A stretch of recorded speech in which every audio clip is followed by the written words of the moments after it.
Agoyo ne Nyasaye erokamano okinyi masani ne ji duto manena e Lolwe TV gokinyi kawuono chieng' Sabato.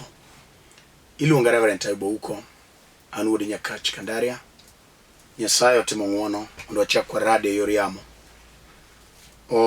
Aleme kanisa mar St. Mesha Fellowship Church. An e piny Nairobi kamoro ne Kibra. Kanye mwayale Yeso. Ino Nyasaye timo gik madongo. Okinyi kama adwa ni mondo isom koda muma mar Samuel mokwongo. Abiro somo 30 madongo matindo tindo achiel nyaka 8. Samuel mokwongo 31 matindo tindo achiel nyaka 8. Muma wacho niya,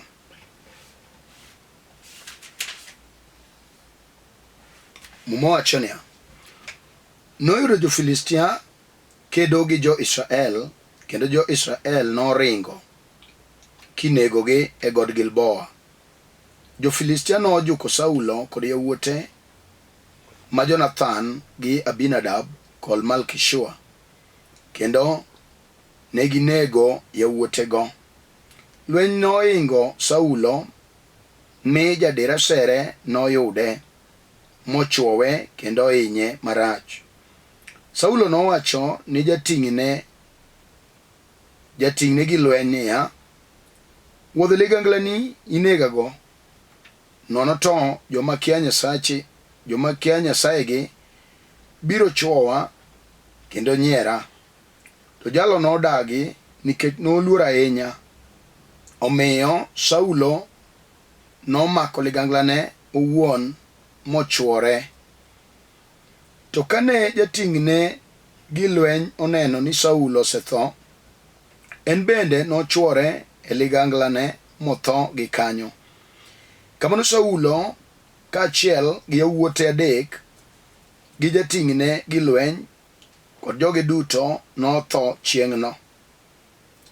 Kane jo-Israel mane odak e holo machielo kaachiel gi joma nodak loka Jordan oneno ni jolweny Israel oseringo kendo ni Saulo gi yawuote josetho, negibolo miechgi kanyo mi gin bende negiringo. Bang'e jo-Filistia nobiro modak e miechgigo. Kinyne kane jo-Filistia obiro dedo jomotho, negiyudo ringre Saulo gi ringre yawuote 3 koriere god Gilboa. Neging'ado wiye oko kendo negikawo gige mag lweny. Eka ne gioro joote e piny jo-Filistia duto mondo ter wach maberno ni nyisechegi kod jopinjegi. Negiketo gik Saulo mag lweny e od nyisechegi mamon miluongo ni Ashtaroth, kendo negitweyo ringre e kor ohinga mar Bethshan. Walam Nyasaye. Wapuoyi Wuoro Maler, wating'i malo nyadi machielo kod okinyi masani. Itimo mondo warad go ogandani kuom wach miseketelewa. E wach Nyasaye madwa wuoye sani obed konyruok ne ogandani. Iyudo duong' ka Roho mari maler lor Nyasaye mondo wuo kodwa. Ipodho chunywa gi paro Nyasaye ketamo rieko mar jasigu Satan. Erokamano Nyasachwa nikech ijadiera, kichalamo ka yie nying loch mar Yesu Kristo. Amen. Mana kaka wacho mokwongo, iluonga Reverend Ayub awuod Nyakach Kandaria. Gisani ane piny Nairobi. Watiyo tich Nyasaye e kanisa mar St. Mesha Fellowship Church e piny Kibra. Okinyi kama ang'eni ji moko dich kech en chieng' Sabato ma ji mang'eny moko dhi e Sabato, moko be dhi e tijegi, moko be nigi yore mopogore opogore. To kwayi mondo ikawe thuoloni manok mondo iwinj wach ma Ruoth oseketo mondo wapuonjre kodi nyathi Nyasaye. Okinyi ne asomo wach e kitabu mar Samuel mokwongo 31 matindo tindo achiel tachopo 10. Wach mawinjo karo chuna mondo awuoye kodi nyathi Nyasaye en gimiluongo ni lweny. Nyadi mang'eny ji osebedo kakale weche moko magowo kodgi e lweny.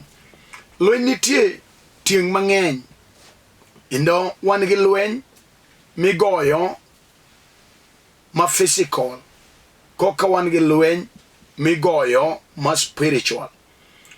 To Nyasaye ang' ne konyre kodi mondo iwinji wach madwana wuoyo kinyi. Asomo e kitabu mar Samuel mokwongo 31 kama mowacho ni noyudo jo-Filistia kedo gi oganda Israel. Waduto wang'eyo ni oganda Israel kata dhood Israel en dhood mar singruok ma Nyasaye nosingore gi Jakobo ka en e thim. To wang'o igi Nyasaye owilo nyinge mowacho ni chakre kawuono iluongi ni Jakobo tibiro luongi ni Israel. Israel no e dhoudi 12 mag joka Jakobo. Mowacho ni noyudo oganda jo-Filistia ne kedo gi jo-Israel, kendo jo-Israel noringo ae nyim jo-Filistia kendo ne gipodho piny koneggi e god Gilboa. Ne en lweny mane ok ochakore gi kanyo. Kisomo gi chien, kiome gi chien tibiro winjo ne nitie lweny manobedo e kind Israel ka Saulo joyware gi Daudi.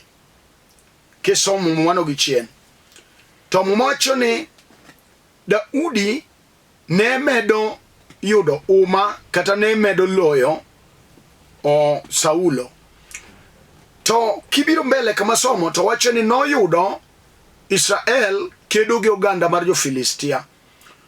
Mokwongo chane en lweny mane ni dhod Israel giwegi ka jo-Saulo kedo gi jo-Daudi. To mawawuoye sani en lweny momako oganda Israel kod wasikgi ma jo-Filistia. To mowacho ni e kinde no noyudo ka koro lweny ometni, ma koro lweny omero oganda Israel ka Saulo ma ruoth emochung' e lweny. Lweny nobedo matek kendo chieng' onogo oganda Israel noloko ng'egi ne lweny ka giringo wasikgi magin oganda mag jo-Filistia. Ka lweny lich, lweny ometni e god miluongo ni god Gilboa. Chieng' onogo mowacho ni wuode Saulo maduong' ne sero mako iluongo Jonathan moninde rembe ka en e god Gilboa. Ne okodeko okondiki tomo manyisa ni sama ne esere mar lweny nosemako Jonathan ma wuod Saulo, chunye chalo ni nowuoyo kapok chunye chot kod omin mare ni anto koro ya nindo lweny oloya, to kata kamano ing'ina nyithinda, wan gi lweny ma nyalo go ng'ato dhako nyargi ma me ipo ka chunyi gombo mondi deri mondi wan gi lwenje e piny ma wadakeni ma ng'ato nyalo go lweny moro mowinje dier kaka mutunde koro ok onyal dhi to ok onyal dok chien. Lweny ochopo kode kiwango mo oloro gute kata obedo thuon maratego ma ji oluoro maombe lach. Saulo lwenje ne ger, kendo mane ok lweny mokwongo mano yudo ka Saulo goyo. Saulo nosego lwenye mang'eny, kendo Nyasaye ne bedo ni Nyasaye kum lweny ka lweny manochomo, kendo oduogo gagoro gi loch e lwete. To chieng' onogo noyudo ka Nyasaye oseweyo Saulo, kendo mbi kod pie mar Nyasaye nosewuok kuome. Omiyo ka nochomo jowasigu ma jo-Filistia, to Nyasaye ne ok odhi kode lweny no. Numachonia egod Gilboa o udi Saulo majoma Jonathan non inderembe kawashigu majo Filistia no make chingno no ne Jonathan kodonge pap kamano ne okodeko kapod lweny ne dhi mbele kamano to wudi Saulo marario milunga Abinadab be ligangla no mako ma Abinadab be chunye ukiyo mana kako wadgi mokwongo ose nindo erembe chunye nyisa na Abinadab be no wuoyo ka wuoyo gi wadgi matin milungo Malkishua ni winjo nyathiwa ane koro lweny oloya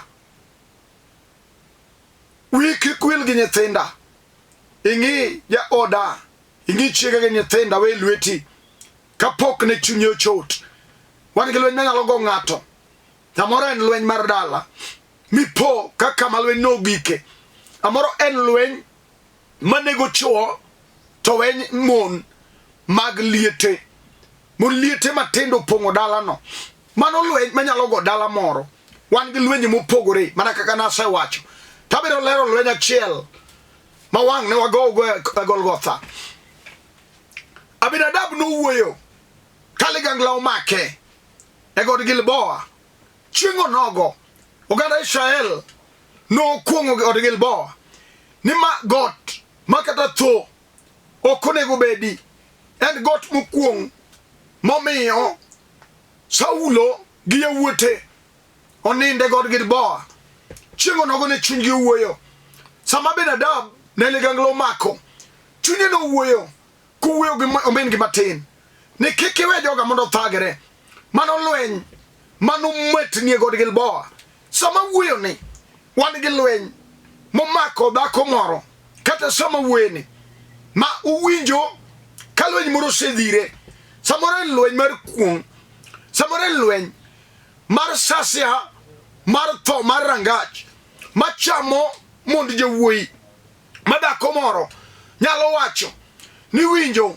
onyalo chomo nyieke moro koneno ka lweny no se bembe lweny no chomo kode kaburini lweny no samoro en lweny ukimi mose chamo ringre oneno ka udong matin to chomo kaburini chunye nyalo wuoyo moluong nyieke mowach ni winjo atieno nyaroyoma ka poni gima timani ka ongimana to kikiwe nyithinda thagre ang'eyo ni wuono nyango to jakong'o ok onyal ng'iyo nyithindo mano lweny manyalo tundo gi ng'ato kamoro ma ng'ato winj ka chunye wuok weyo nyithinde chunye wuok weyo ode chunye neno weche moko wachno notimore gi Abinadab kane ligangla osemake ne chunye wuoyo te ok ong'eyo ni lweny mano timore god Gilboa ne lweny mano se apiny ne lweny mag jowasigu mar jo-Filistia mane dwa notiek Saulo gi joge te kiwinjo ka lweny ogore lweny mane gore e kind Israel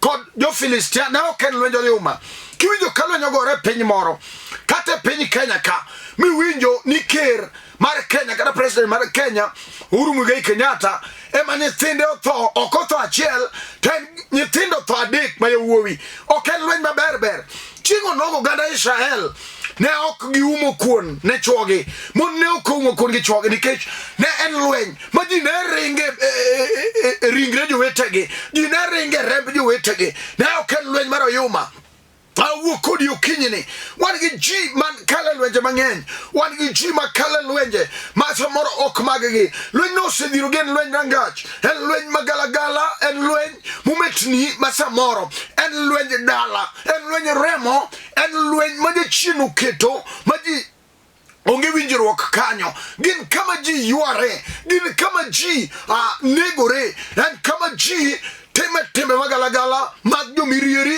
en kama ji tembe mag jugi en kama tembe mag nek mag chien temomiyo Yesu kela kawuono gokinyi gima notimore ne oganda Israel nyalo timore ni in kata mawuoyo kodi sani chunyi nyalo wuoyo e gimikale ne wan adier lweny mochoma ok en lweny kamano en lweny masamoro oserwako jomoke maram en lweny masamoro osemiyo jomoko ringo ai kiny en lweny masamoro osemiyo jowuot jomoko oselokore urini jomosomo mariek lweny mane Muma wacho niya chieng' onogo oganda Israel nong'anyo ne lweny e god Gilboa ka ligangla ma jo-Filistia nomako Jonathan oninde rembe kamano. Lweny nochako maka Abinadab be notho. Ka lweny ne pod dhi mbele, wuod Saulo machogo iluongo Malkishua be ligangla nomako. Eka Saulo noringo matek ka jo-Filistia lawe manothuon jal manochung' ne lweny. Lweny okodeo kata in gi pesa, lweny okodeo kata somo, lweny okodeo kata ng'ato nigi mwandu. Jachien nyalo chomi e choma gi lweny. Miyud ka dala manyo ji winjore ogolo winjruok oko, ji koro lawre, ji dwa negore.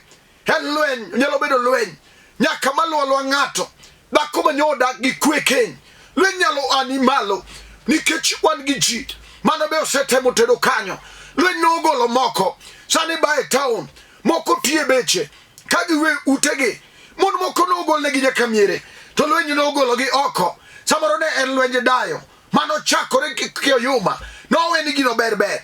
Lweny no odire oke keny. Samoro en lweny mar nyathi, en nonyuolo nyiri to chwore dwaro chuo. Lweny no nogole oko masamo uwene en dhako matanga oko nikech lweny nogole kanyo. Wan gi lweny nyaka mag lur mosegolo mon mang'eny e keny. En dhako ma ok nyuol, jochiende okete gi lweny. Gino be ne timo dagi moro. Samoro gino lweny no nochakore chon motamo wai gimoro nokoneno kothe. Embe lweny no ane malo kech en gir remb gi kanyo. Mano lweny manyalo dhire ng'ato magole oke reru. Wan gi lwenje nyaka mag kong'o manogoe chon gi kwaro makanyo. Gino notamo kwar gi romo donjo welo. Sama uwene lweny nochako mako kijana kata somo kata riek, gino seketho ne tich kech en lweny.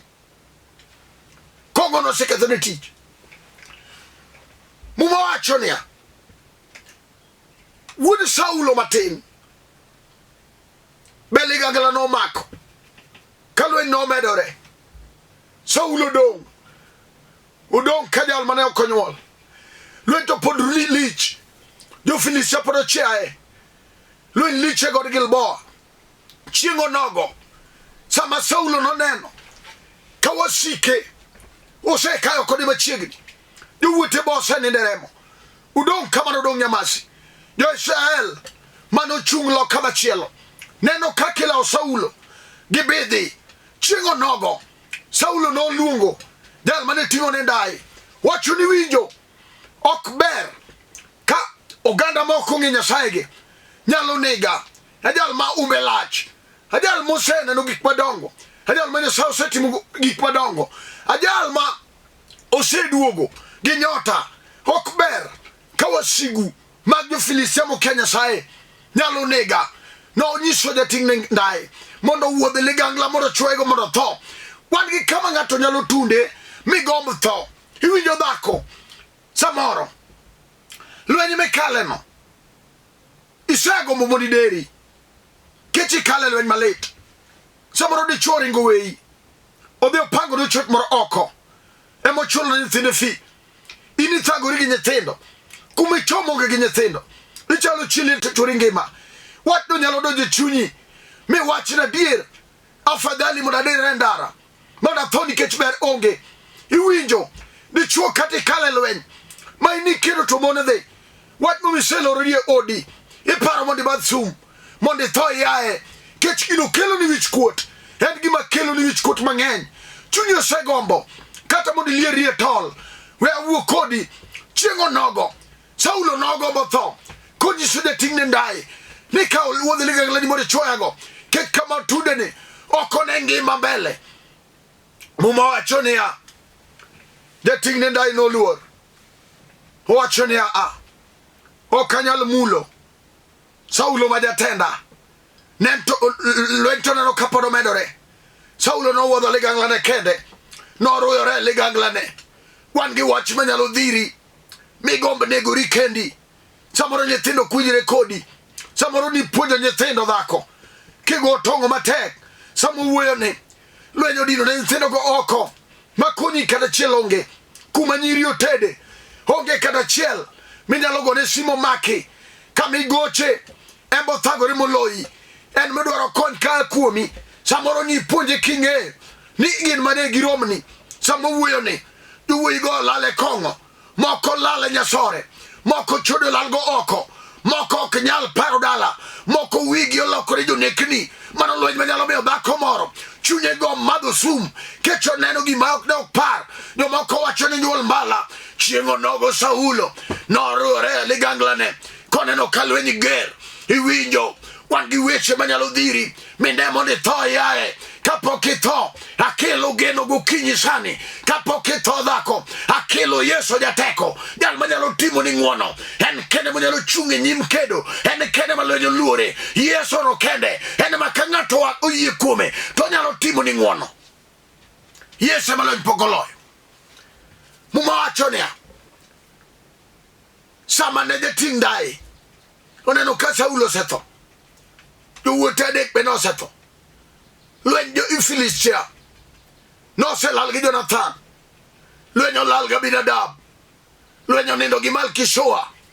Saulo wacho ni onge tiende, we anegira mondo ae, chieng' onogo noriewore liganglane. Sama ne jating' dai noneno, embe nokawo ligangla, nochwore notho kanyo, e God Gilboa kanyo, mane kama ne Saulo gi joge noninde.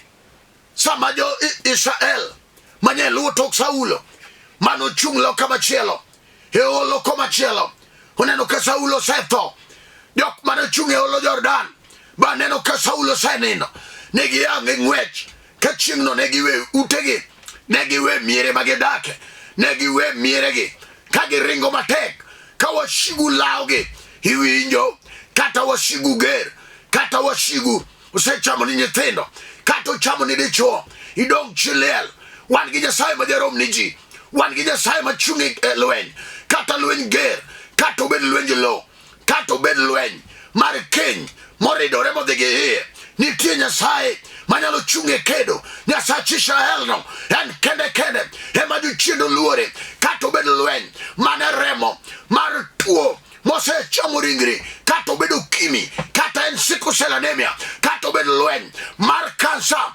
mosedonjo buongo, kata obed lweny momako duol, en kansa momako duol, kata obed lweny manego ji higa ka higa, kech wan gi lwenje machamo range moko higa ka higa. Bandera makwar donjo kanyo, kiiko ng'ama otho, akelo Yesu, iluongo chier mar joma otho, akelo Yesu manyalo mako di birek, kata otek kata othiano, kata ging'eny, iwinjo ok odeore. Wan e nyim Yesu jateko, wan e nyim ono jabura, wan e nyim achiel mar apar mar polo, wan e nyim nyarombo Nyasaye, wan e nyim akida mar jolweny, wan e nyim ono jabura maler mar Israel. Ere mari mami winjo ka pekno, kata lweny osedhiri, mogolo guti piny, onge gima ber minyalo ne kuomi, okinya akelo Yesu, en kende ma ka ng'ato yie kuome, kata ne lweny ger, kata ne lweny oseloyi, kata ne lweny thiane nyimi, to Yesu ja-Nazareth, en manolo lweny e Kalvari, chieng' onogo Yesu nolando dhar, kowacho norumo duto, mari no mane nyamera, kata jochiende nomako wapi, giketi baya baya, kamimoke maber onge, ukinya kelo Yesu, jal ma ka ng'ato yie kuome, kata ne ape odok chien, Yesu nyalo manyo ape, kata lweny osegoyi, kata obed lweny dhier, mar tok mar chong', ma onge ng'ama nigo, ji te chalre, kaka dhako go tong', e kaka nyare be luoko, e piny pango kuma entie, mano chuny mar lweny mar dhier, ma ng'ato gore go sani, sama wuoyo ni, dong biro yudore, dichuo magore gi lweny, mar okimi, masechamo ringre, oneno tho, ochalo Saulo, ma ok negi maber, akelo Yesu sani, jal manyalo timo ni ng'wono, en kende kende, ondike muma mar Isaya 53 matin 4:5, ni kuom riemo mage emochangowa, kata tuo, kata obed tuo mane, awinjo kuom chweto mar Yesu ja-Nazareth, Luka 39, nochango tuoche te, ok odeore ni tuo no mane, kata ipime ok yude, Akelo duoko kinyi. Yesu nigi duoko mar ngima ng'ato ka ng'ato. Yesu nigi duoko kata obedo tuo mosedhi nyalandri ma ok yudi, kata obedo tuo mosechamo pesa muma wacho niya dhako cha rembe no osechwer higni 12. Sama ne jothieth medo thiedhe, tuo ne medore. Eka sama norado gi Yesu to loso gimiluongo ni yie. In be nyalo loso yie sane, kecha winjo Yesu, awinjo teko monego limi, awinjo chang mar jal moloso yie. Dhako cha noloso yie. Ukungo wuoyo gi chunye, wacho ni an ka wang' na mak riek nanga Yesu to iye ne dhi chok. Iye no osechwer mang'eny, osiepege no oseringo weye. Lwang'ni ema nodong' kosiepne ema ne nyalo luwo toke. Dhako mane iye omarach, onge ng'ama nodong' go. Iwinjo kati dong' kendi, ng'ama chomi onge. Yesu nitie nyalo timni ng'wono. Ok odeore gi mikale. Lweny no dwaro Yesu. Isetemo lweny no dhako kigoye gi lelo. Lelo ok nyal dugo dichwe lweti kata olal oko. Teme gi Yesu sani. Ondike Isaya 59 bad Ruoth Nyasaye ok chek manyalo mone reso ji kawuono kod sani. Kata odhi mabor marom nade, Nyasaye nyalo duoge lweti. Kata wil pache, kata obed ne chapat, Nyasaye nyalo duoge lweti. Iwinjo mama, kata nyithindo lalni, onge makonyi kata achiel. Jowuoyo lal te taon, gilal gi mon. We akoni e nying Yesu, ginyalo duogo kendo. Magi par dalagi, onge gima tek.